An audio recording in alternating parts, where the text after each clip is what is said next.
Study abroad is great. 10 out of 10 recommend. And if you would like to hear more about my little story time experience with study abroad, keep on watching. Hi, thanks for sticking around. I was wanting to start a little series about all my international travels because I've actually been to a lot of places in the world, lots of international travel. And so I was going to start all the way back with my first trip in 2018 into 2019, all the way to my latest travel to date, which was as soon as February 2024. So let's get started with my very first one, which started out with study abroad. So back in 2018, when I was still in college, I worked for the Office of Study Abroad and International Exchange. Um, I had gotten placed there because originally I wasn't a nursing major. I went in with an English major wanting to teach English because I specifically wanted to be an ESL teacher and go to like Japan and Korea, all those sorts of things. I switched before classes ever even started, but my assignment to the study abroad office for my scholarship stuck, and I'm so happy for that because I got to have so many cool experiences meeting the international students, working for the office, working with the international community in my town that I was in college. So it was definitely amazing. My boss ladies told me about an opportunity when I was a sophomore. They said, "Hey, we have a program specifically for nursing students," which I thought was great because nursing school kind of puts you in a box. So basically, the way it works, at least here in the States, is you take prerequisites and you try to make really good grades in your prerequisites, and then you have to take a standardized test, kind of like the ACT or SAT, and you have to try to make really good grades in that, and then enter a competitive process to get a seat in nursing school. Once you're in nursing school, everything is nursing school. You have clinicals and nursing classes that take up your whole time. It's not like regular college anymore, where my impression is that other majors, you are in business school, but you still have a space to maybe take one or two just general courses to the side. Nursing school is not like that at all. It's very regimented. They tell you what classes you'll take when, how many hours you're going to be taking each semester. And since I went to early college, if you want to hear about that, let me know. I would be happy to make a video. But as someone who went to early college, I didn't have many kind of fluff classes left, anyways. I think the only other opportunity I had was maybe studying Spanish down in Argentina, but I was already working, so it didn't really make sense for me to lose a month of work to go down to Argentina to study something that wasn't even really related to my major, unfortunately, especially with the fact that I was trying to graduate early. And I didn't, it, and everything else just didn't fit. I couldn't go do something like a religions course in Thailand or a history course in Rome, because I had all those things covered already, which was awesome for getting out of school quicker, but it did limit my options for the study abroad experience.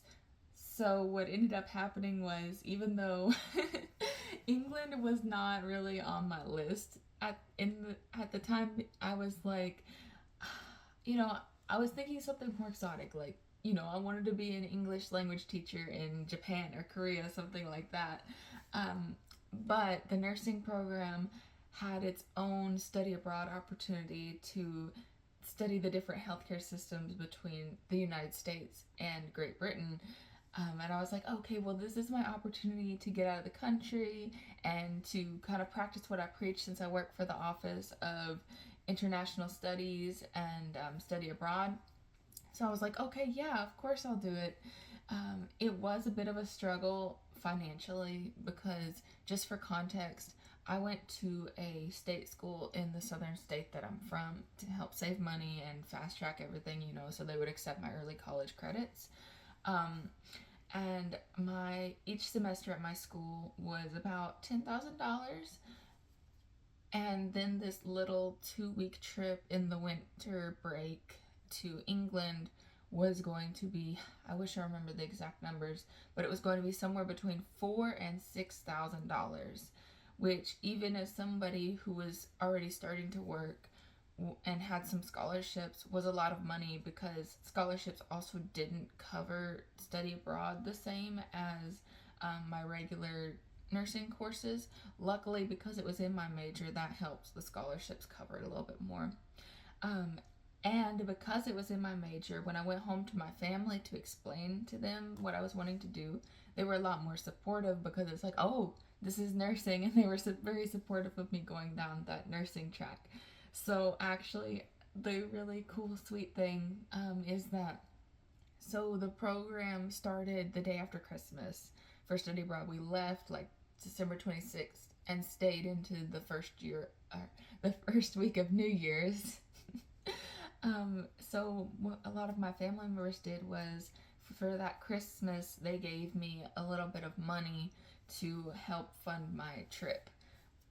Which honestly, without them, and that little bit of support, a big support, I wouldn't have been able to go.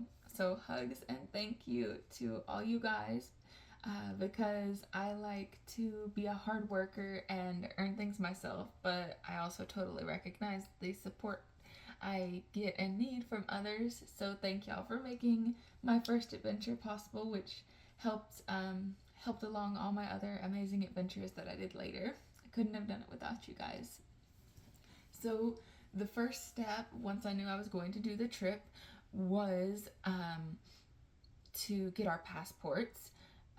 Uh, that actually reminds me, I need to renew my passport for my next set of trips that I already have planned. If you guys want to watch a little video, or have a little video about renewing your passport, or even just signing up for your passport as a United States citizen, let me know. Maybe I can make a really short little video. I know that there's a page with step-by-step instructions on the literal official website, but I don't know. I'm just a really visual person, and I like every time I've signed up for visas and things like that, I always will just type in and look for little videos. It just, I don't know, it just helps me with the documents that they have available for help. So yeah, just let me know about that. Anyways, we get our passports. I remember being so excited, like, oh my gosh, this is really happening. I have my passport. We get to the airport the day after Christmas, um, and we were all so, like, relatively speaking, young. Some of us were even still teenagers. I was 20 at the time, so that was really sweet. And I remember my instructor was like being mama bear and lecturing us really hard about being up on a plane this long is going to be really dehydrating. You need to make sure you're drinking plenty of water, and you need to make sure you're doing these leg exercises and getting up and walking so nobody gets blood clots.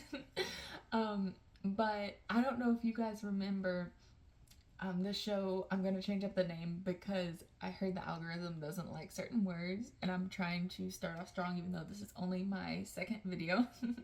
That show, A Thousand Ways to Not Be Alive Anymore.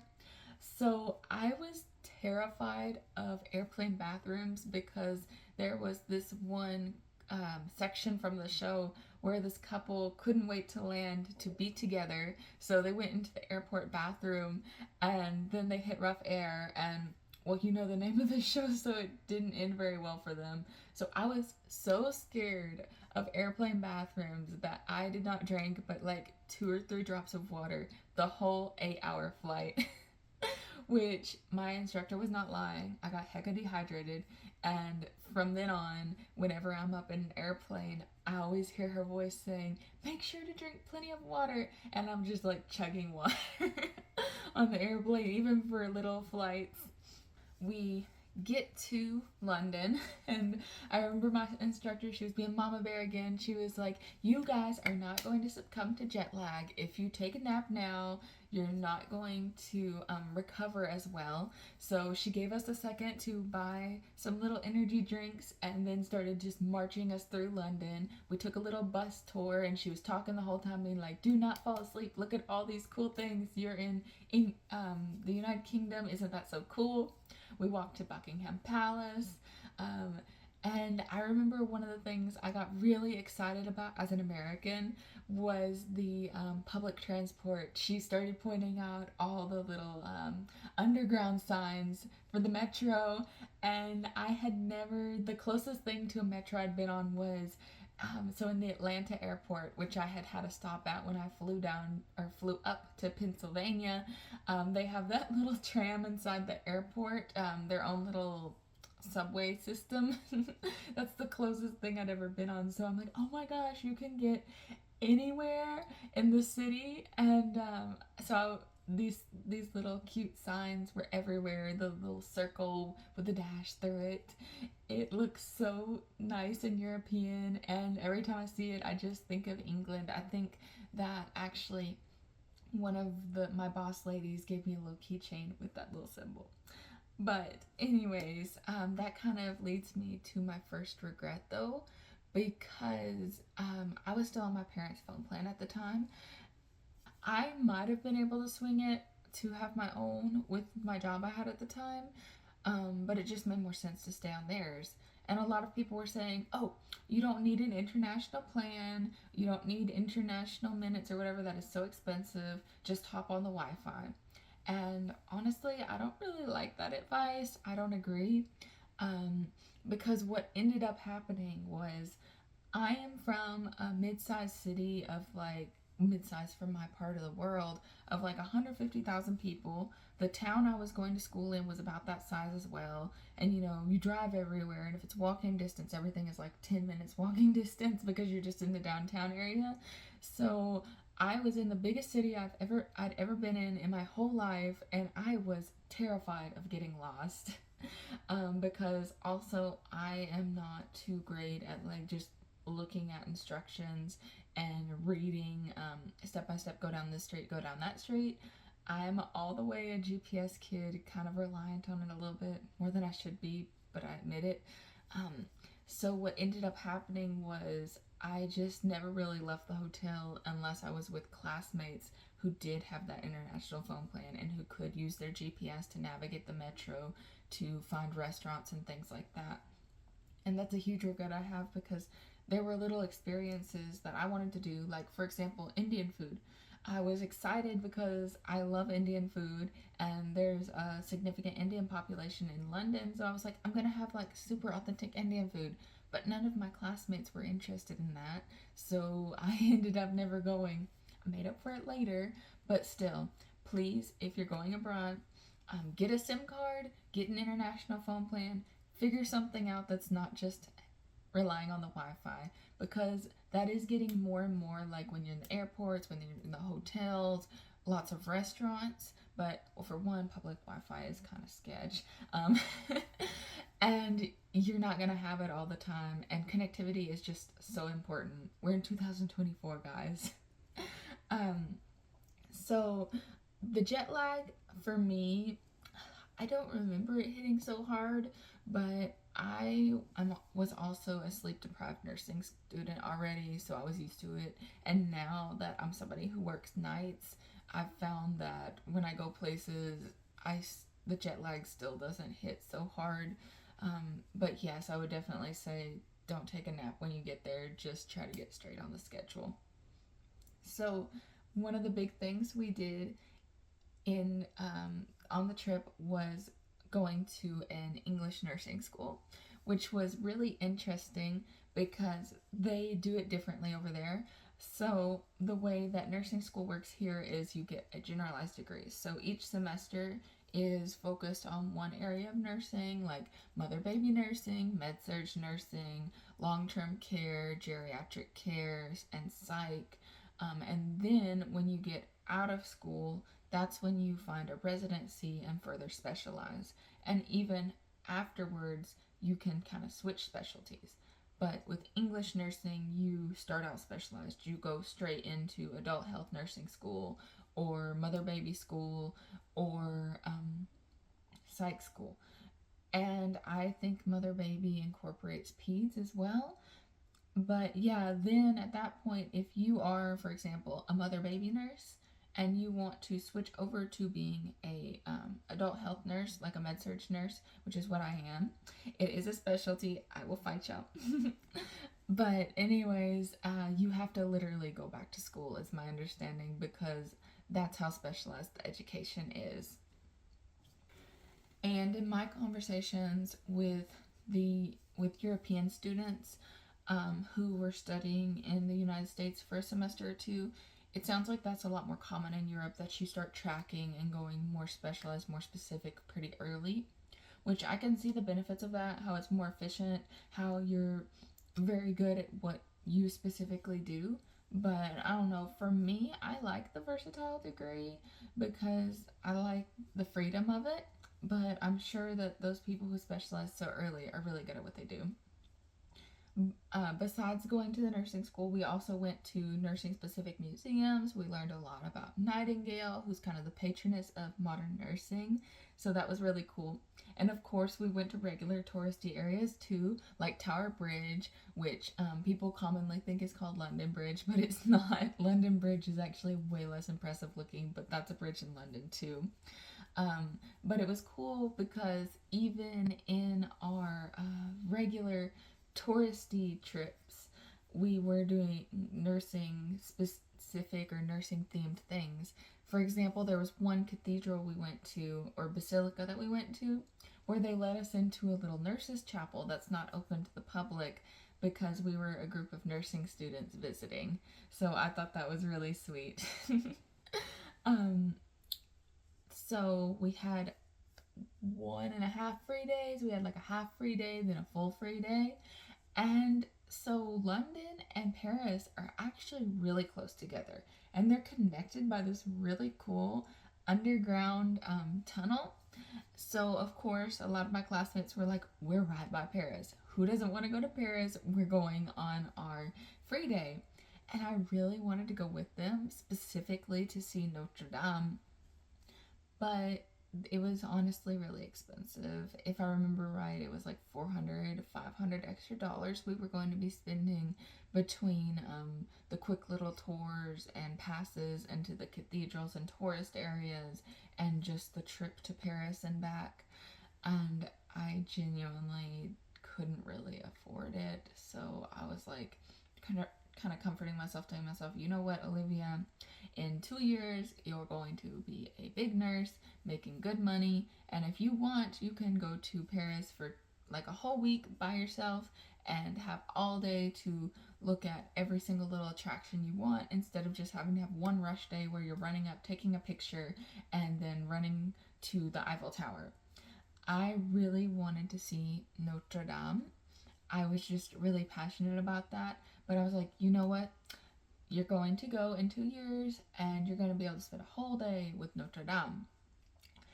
And I kind of ended up regretting it, not being able to go, because then I get back and about like within the first few weeks of 2019, what happened in Paris?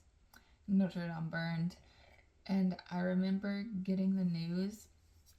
I was actually in the study abroad office when I got the news, and I almost cried because I was just like, I was basically right there.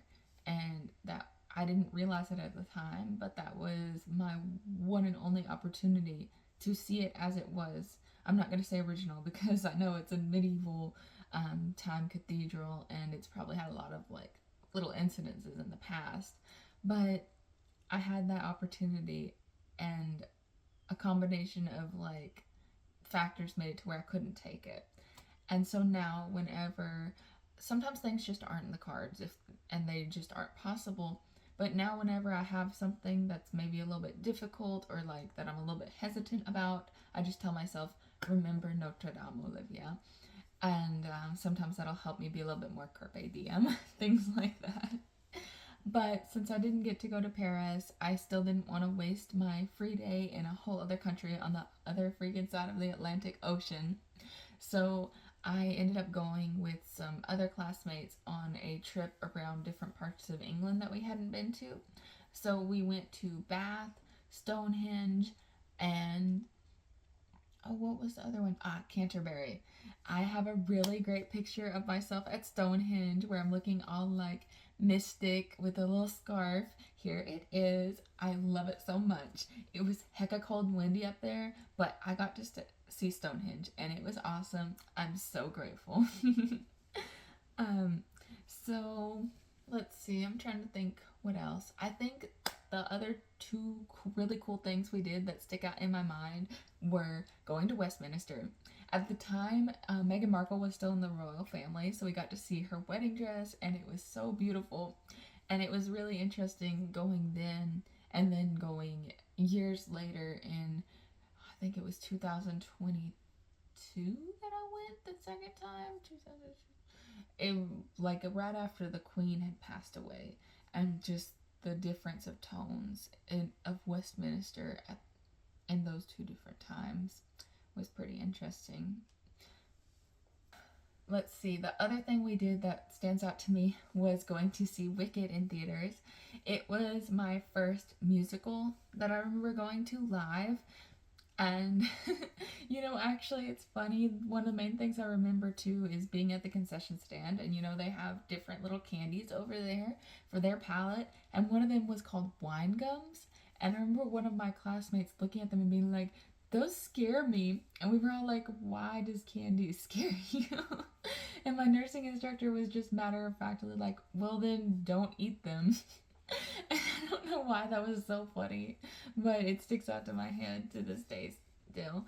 Um, so yeah, that was pretty much it. We kind of wrapped up the trip.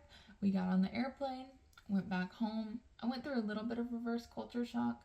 Nothing like what I ended up experiencing later, going to some of the more different places that I've been to later.